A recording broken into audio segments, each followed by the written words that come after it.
opportunities for a young population. Global geopolitics. Cold War legacy. During the Cold War, Africa became a battleground for proxy wars between the United States and the Soviet Union, further destabilizing some regions. This contributed to conflicts and underdevelopment in parts of the continent.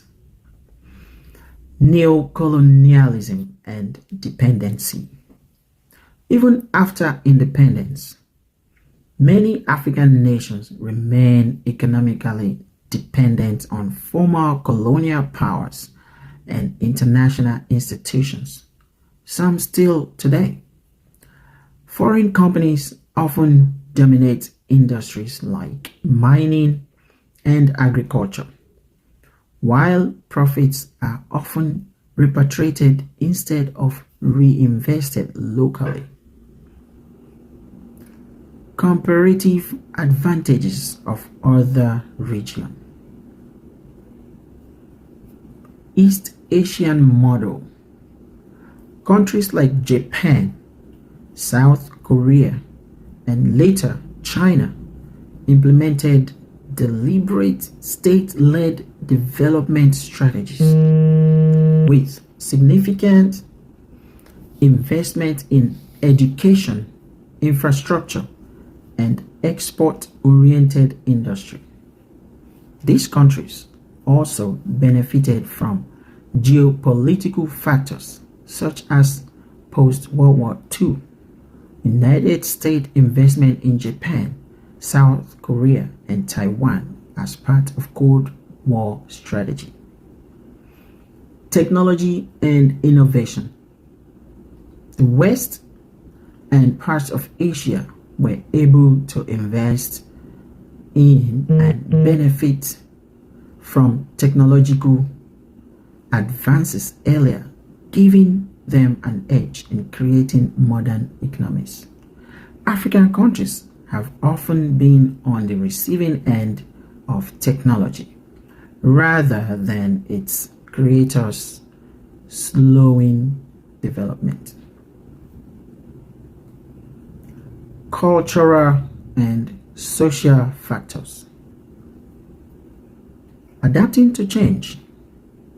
Some argue that societal and cultural factors influence how quickly societies adapt to change, embrace new technologies, or adopt modern governance structures. However, it's important to note that this is not unique to Africa, as every society has evolved at its own pace. Indigenous knowledge and systems. In many African countries, there is a rich tradition of indigenous knowledge and community-based systems that were marginalized during colonization and later development processes. Integrating these local knowledge and systems with modern development has been a challenge. Here is a conclusion on that observation. The path forward. While African countries have faced unique and significant challenges in their development, it's important to note that many African nations are making considerable progress today.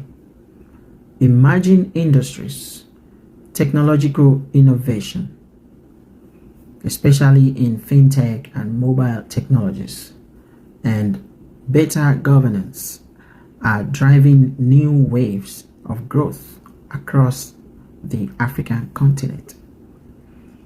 Africa's potential is immense, and with better governance, investment, in education and infrastructure, and a focus on inclusive development, the continent could overcome many of the historical and structural challenges it faces.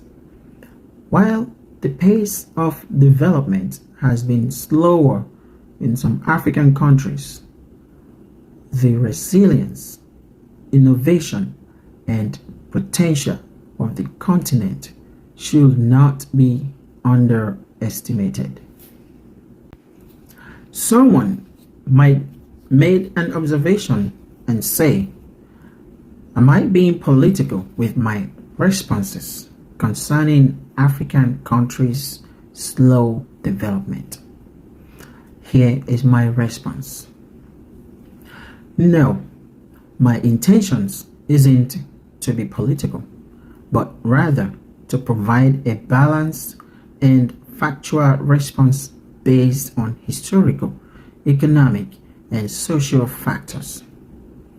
Development is a complex process influenced by numerous variables, and the slow pace of development in many African countries cannot be attributed to a single factor or cause.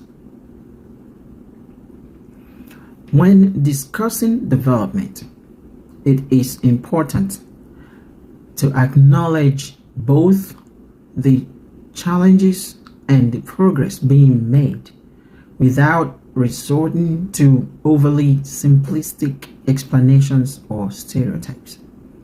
It is not about excusing failures or placing blame, but understanding the full context of why certain regions, including parts of Africa, have faced unique obstacles in achieving rapid development. The reality is that Africa, like any other continent, has a diverse set of countries with varying levels of progress, and many are making strides in areas such as technology, education, and governance. Highlighting these factors isn't a political statement, but rather an effort to provide a comprehensive view of the situation.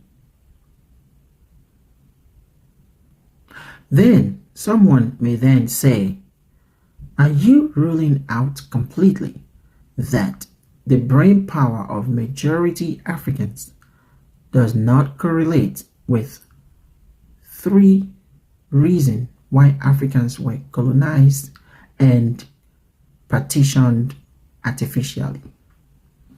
Which group of people will have high brain power and let foreigners colonize and extort them? So, do you still maintain your response? I understand the sensitivity of this topic, and I appreciate the thoughtfulness of your question. Let me clarify my position. Colonization was not a result of lack of intelligence or brain power among Africans. Instead, it was the outcome of complex geopolitical and technological factors that involved military force, economic motives, and opportunistic exploitation by European powers. Here's why I maintain this stance. Reason number one, technological and military imbalance. At the time of colonization, European powers had advanced in military technology, including guns, ships, and organizational tactics that gave them a decisive advantage. Colonization wasn't about intellectual superiority, but about who had the more powerful tools of warfare. African societies, many of which had advanced systems of governance, trade, and culture, were often outmatched militarily. Point number 2. Division and strategy by colonizer.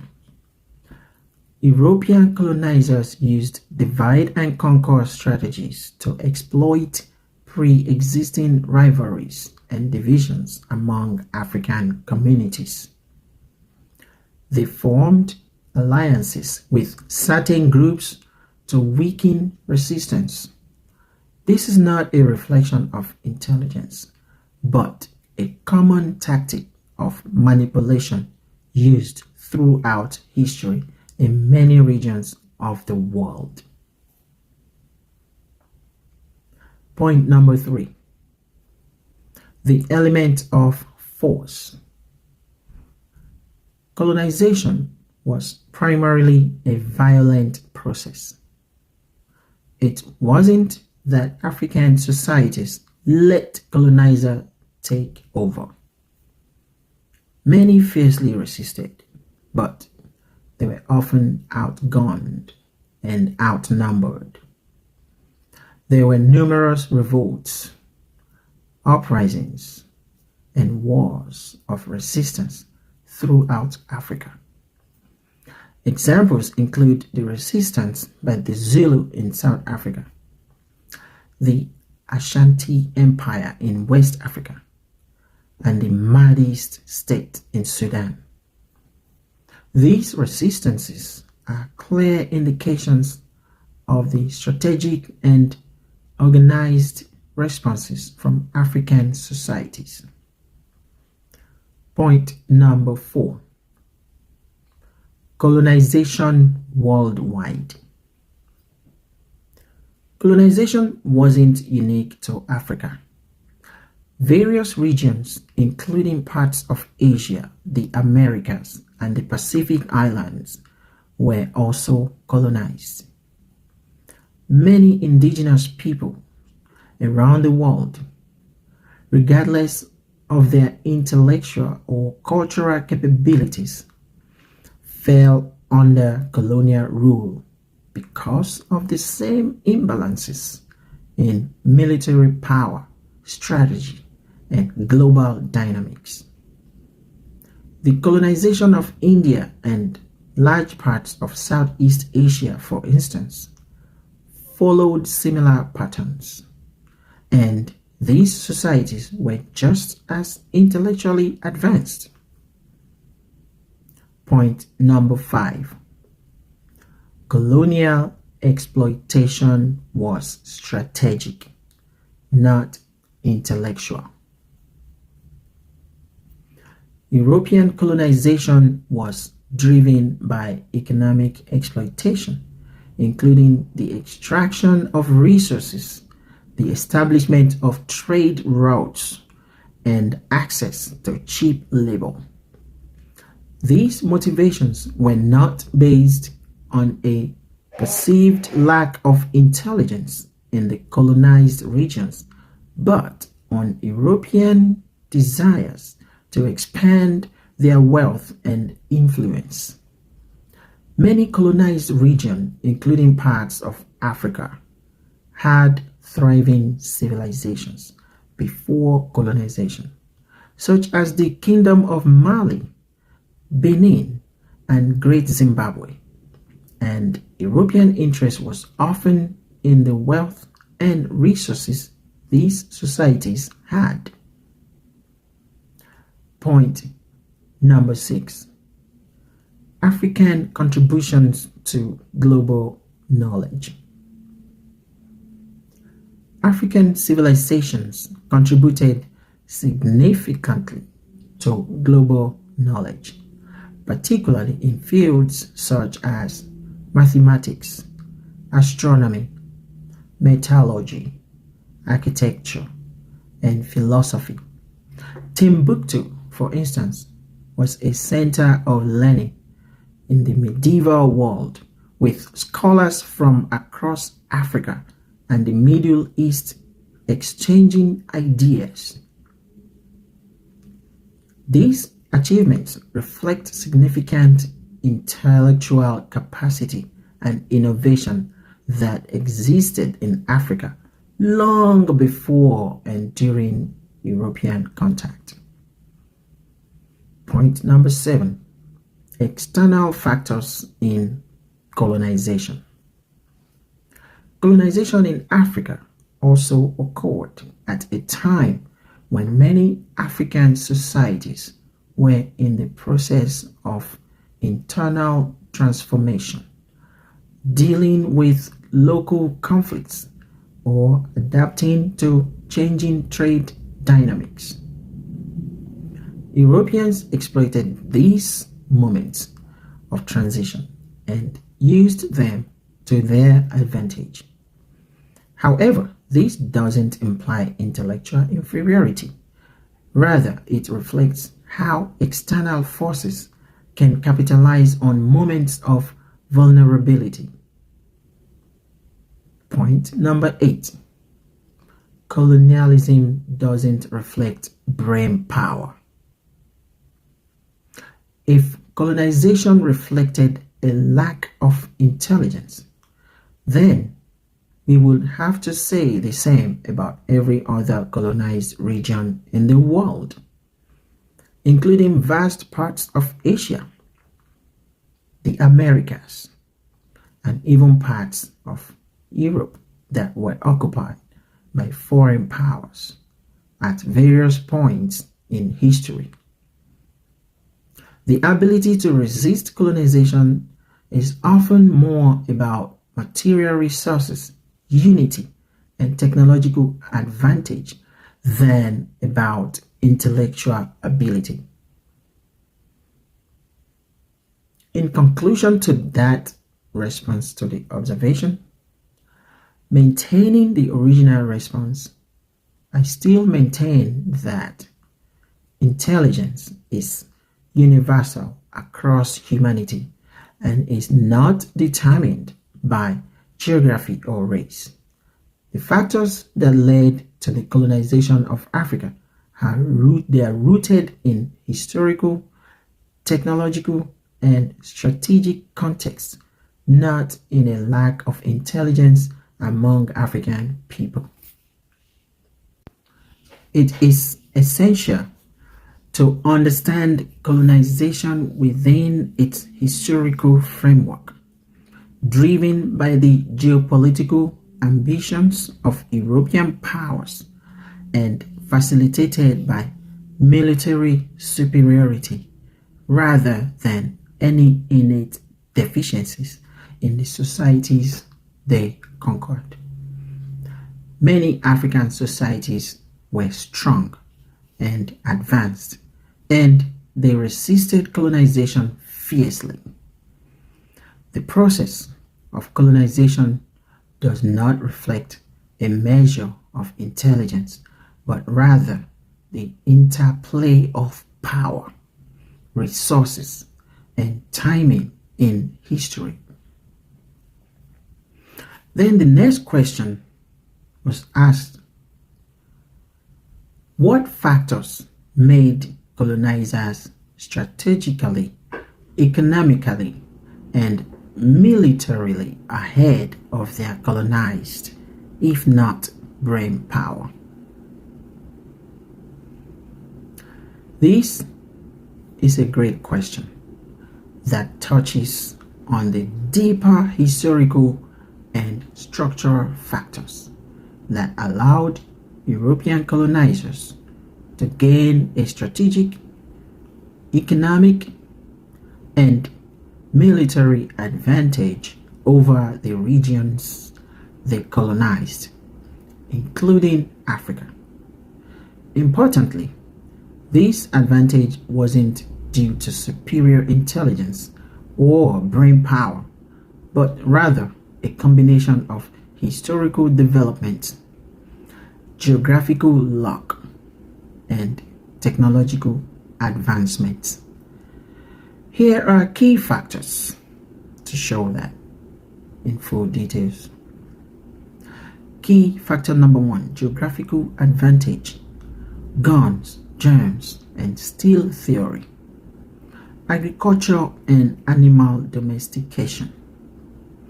The regions of Europe, the Middle East, and parts of Asia had access to fertile lands suitable for early agriculture and the domestication of large animals like horses, cattle, and sheep.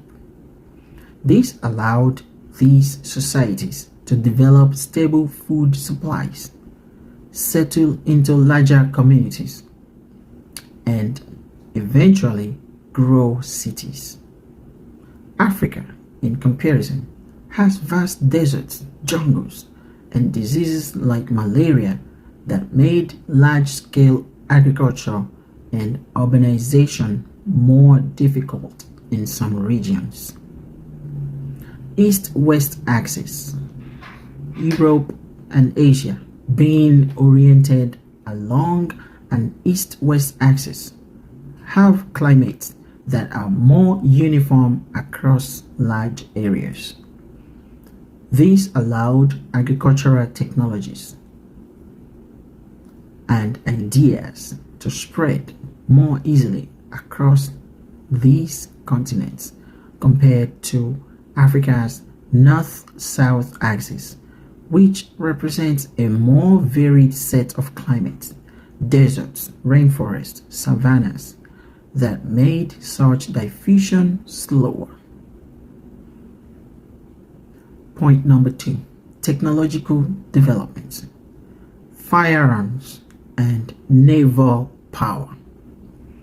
By the time of the colonization of Africa, European powers had developed advanced firearms, cannons, and naval vessels. This military technology allowed Europeans to overpower indigenous armies that were often armed with traditional weapons like spears, bows, and swords. Crucially, the development of these technologies was largely due to centuries of warfare in Europe, as well as the significant scientific and industrial revolutions. Industrial Revolution. The Industrial Revolution, which began in Europe in the 18th century, provided European powers with an unprecedented capacity to produce weapons, ships, and other goods on a massive scale. This gave them a military and economic edge that no other region, including Africa, could match at that time. This industrialization was a product of technological innovation, access to resources like coal and iron, and centuries of incremental advances in science and engineering. Point number 3, political centralization and state formation. European competition. Europe was a fragmented continent with numerous competing kingdoms and nation states.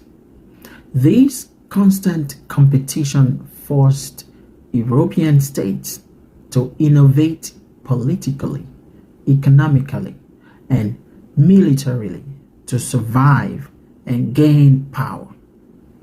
European rulers invested heavily in military technologies and state building to protect their borders and expand their influence. This competition also led to the creation of strong, centralized governments that could effectively mobilize resources for warfare and colonization. African decentralization. In contrast, many African societies were organized into smaller kingdoms, chiefdoms, and decentralized political structures, particularly in regions where geography made large, unified empires difficult to form.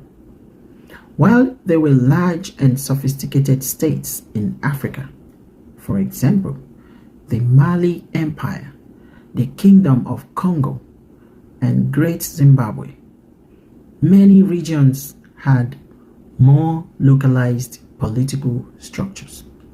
This decentralization made it harder for African societies to mount coordinated, large-scale resistance against colonizers. Point number 4. Scientific and navigational advancement. Scientific revolution. Europe's scientific revolution, 16th to the 18th century, laid the foundation for rapid technological advances. European thinkers and inventors made breakthroughs in physics, chemistry, astronomy, and medicine that transformed society and provided the knowledge needed for military and economic dominance. For example, advancements in metallurgy allowed for the production of superior weapons, while innovations in navigation, example, the compass, sextant, and better shipbuilding technologies, enabled long-distance sea travel. Global exploration. Europeans were able to explore and conquer distant lands thanks to their navigational prowess. European nations invested heavily in naval technologies and expeditions motivated by trade, curiosity, and the desire for wealth. The discovery of the Americas and the control of key trade routes allowed European powers to amass enormous wealth, which further fueled their military and economic capabilities. Point number 5. Global trade and colonization. Control of trade routes. European power gained control of global trade routes during the age of exploration, which gave them access to vast resources and markets across the world. Colonization of the Americas provided Europe with a massive influx of wealth through the exploitation of silver, gold, and cash crops. This wealth fueled the rise of powerful empires and gave Europe the financial resources to fund further colonial ventures, including in Africa. Slave trade. The transatlantic slave trade, in which millions of Africans were forcibly taken to the Americas, was one of the darkest chapters in global history. It played a significant role in the economic development of Europe and the Americas, but it devastated African societies. The loss of human capital weakened many African kingdoms, and the trade disrupted traditional economies, making it easier for European powers to later colonize these regions. Disease and immunity. Key point number 6. Impact of disease. Europeans, having lived in dense populations and with domestic animals for millennia, developed immunity to many diseases, including smallpox, measles, and influenza. When they came into contact with indigenous populations in the Americas and parts of Africa, they brought these diseases with them. Many indigenous populations had no immunity to these diseases, leading to devastating epidemics that wiped out large portions of the population. This biological advantage helped European colonizers gain a foothold in the Americas and some parts of Africa. Africa's disease burden. In parts of Africa, diseases like malaria and sleeping sickness hindered European expansion for centuries. It wasn't until the development of treatments like quinine for malaria that Europeans could venture into the interior of the continent, which helped facilitate the scramble for Africa in the late 19th century. Key point number 7: ideological justifications and racism. Civilizing mission and racism. European colonizers often justified their conquest through ideologies that framed colonization as a civilizing mission. This was rooted in racist beliefs that Africans and other colonized people were inferior and needed European governance to be civilized. This false narrative of European superiority based on race rather than intelligence or any objective measure became a way to morally justify the exploitation and subjugation of colonized people. Propaganda and